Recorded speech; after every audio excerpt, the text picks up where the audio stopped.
Yes, everyone, Mark the Movie Man here. Time to get your disco shoes on as we look at the last film in our block of movie reviews of Xenon Pictures movies being distributed now out on VOD. And today we are looking at The Disco Godfather. It was directed by J. Robert Wagner, who also co-wrote this script with Cliff Rockmore, the director of P.D. Wheatstraw and The Human Tornado. Now here we get Rudy Ray Moore back as the title character. Yes, the Disco Godfather. He's a retired cop turned disco DJ, and a very successful one at that. While playing at the Blueberry Hill Disco Club, well, his nephew comes into the club and he finds out that his nephew has fallen victim to PCP, angel dust addiction. And so the Disco Godfather makes it his mission to find the kingpin and the people responsible for bringing this drug into his community and run them out of town, and also try to help his nephew. But things don't go according to plan, and soon the Disco Godfather finds himself being a victim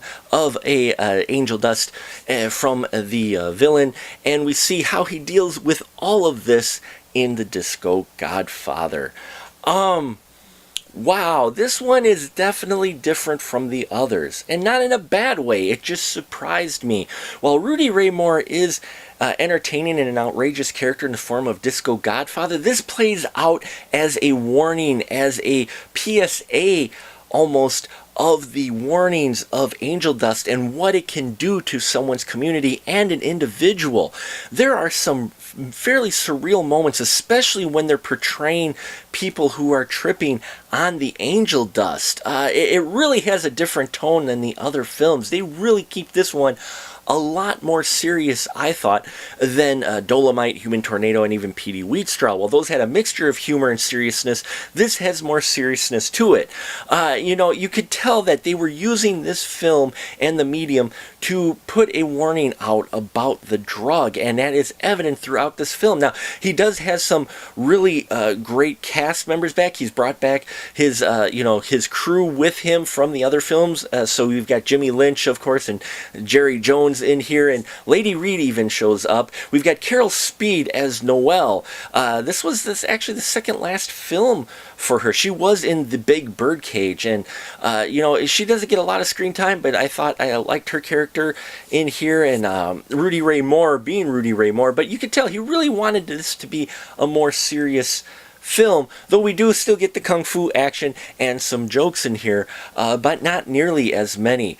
And also, especially near the end, the things that they do for Rudy to the character Disco Godfather, I thought was interesting and unexpected.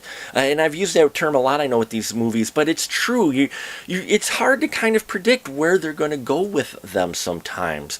And it's a very important message about addiction in this movie. It really dealt more with the drug than a number of the race issues that we had seen addressed in the previous films. Here it really was addressing the drug issue, and I thought that was an interesting turn for the series of films too. So I enjoyed it, though again, it is going to be a different film than the others. Don't quite expect quite the approach that they took with the other films. With this one, it's a different feel. The way it's edited and the way the story plays out is different.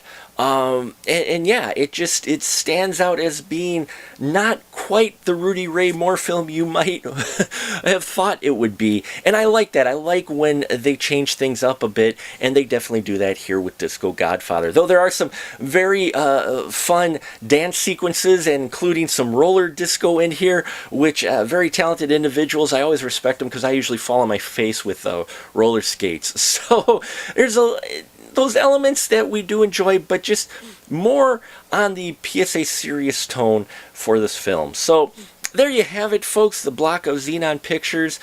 I understand the blaxploitation film genre is a controversial one, not only for the subject matter, but how some characters are portrayed. There's some people who are on the side of that these films did was reinforce the negative stereotypes that many people had about minorities and the African American community and such, while others feel that this gave people an opportunity who normally would not have had a chance to be in front of the camera to get in front of the camera and behind behind the camera, talented individuals who were wanting to make films at the time but just not given that opportunity. Whichever side of the argument you are on with these films, there is no denying that the blaxploitation film genre in the 70s had an influence on films even all the way up through today. You see it in, especially in Kuso, that just came out recently, a very surreal film, but you can see those elements and those influences even in a film like that just came out a couple of years ago. So if you're interested, this block of films I think that I've given you, except maybe for Blackenstein, I think should be sought out if you want to get an idea of what type of films you're into for the blaxploitation era. There were a lot of films being made, and I may do another block of films because this is a genre that I think is interesting, and there's many films out there that you may pass on that you shouldn't, because even though there may be a lower budget involved, there still is also a lot of talent involved that is worth your time. So there you have it, folks. Thank you so much for watching. I appreciate your support, and until next time, remember, keep that ticket stub.